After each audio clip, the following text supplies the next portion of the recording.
Esther chapter 6 in the NLT. The king honors Mordecai. Verse 1.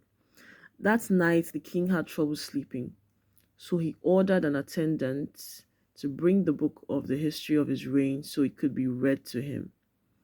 In those records, he discovered an account of how Mordecai had exposed the plots of Bigthana and Teresh, two of the eunuchs who guarded the door to the king's private quarters. They had plotted to assassinate King Xerxes.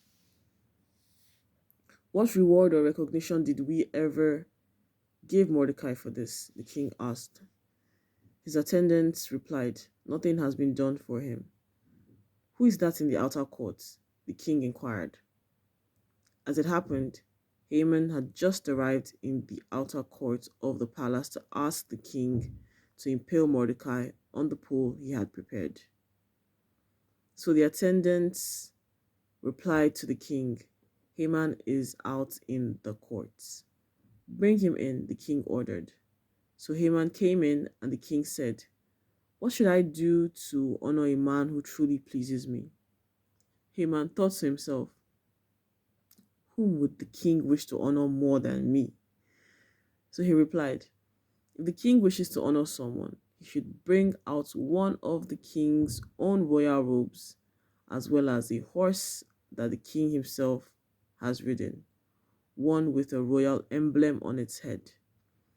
Let the robes and the horse be handed over to one of the king's most noble officials, and let him see that the man whom the king wishes to honor is dressed in the king's robes, and led through the city square on the king's horse.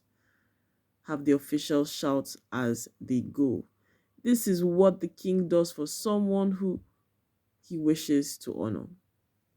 Excellent, the king said to Haman. Quick, take the robes and my horse and do just as you have said for Mordecai the Jew, who sits at the gate of the palace. Leave out nothing you have suggested. So Haman took the robes and put them on Mordecai, placed him on the king's own horse, and led him through the city square shouting, This is what the king does for someone he wishes to honor. Afterward, Mordecai returned to the palace gates, but Haman hurried home dejected and completely humiliated. When Haman told his wife Zeresh and all his friends what had happened, his wise advisers and his wife said, Since Mordecai, this man who has humiliated you, is of Jewish birth, you will never succeed in your plans against him. It will be fatal to continue opposing him. While they were still talking, the king's eunuchs arrived and quickly took Haman to the banquet Esther had prepared.